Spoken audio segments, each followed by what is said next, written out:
अगली खबर का रुख करते हैं। कांग्रेस के जनरल सेक्रेटरी और यूपी इंचार्ज प्रियंका गांधी ने गाजियाबाद में डोर टू डोर कैंपेन किया। विजयनगर चौक से प्रियंका गांधी ने इसका आगाज किया। प्रियंका गांधी ने पैदल ही दुकानों पर जाकर लोगों से मुलाकात की और कांग्रेस को वोट देने की अपील की।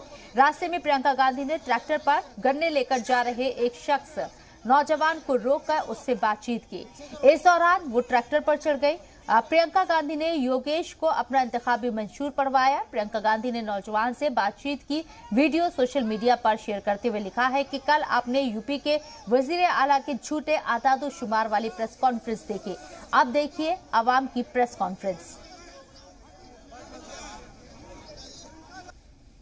बात हो, चाहे रोजगार की बात हो, चाहे परीक्षाओं की बात हो, सब मुद्दे कांग्रेस ने ही उठाए। मैंने बहुत बार कहा है कि ये जो एजेंसीज हैं, इनका एक मिनट बात कर रही हूँ मैं उनसे, इनका दुरुपयोग हो रहा है। सरकार इनको इस्तेमाल करती है लोगों को धमकाने के लिए। दूसरे जो उनके विपक्ष के नेता हैं उनको उन पर प्रेशर डालने के लिए।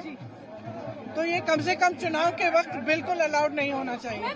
सिर्फ कांग्रेस खड़ी हुई है जनता के साथ, चाहे वो कोई भी हादसा हो, चाहे महंगाई की बात हो, चाहे रोजगार की बात हो, चाहे परीक्षाओं की बात हो, सब मुद्दे कांग्रेस ने ही उठाए।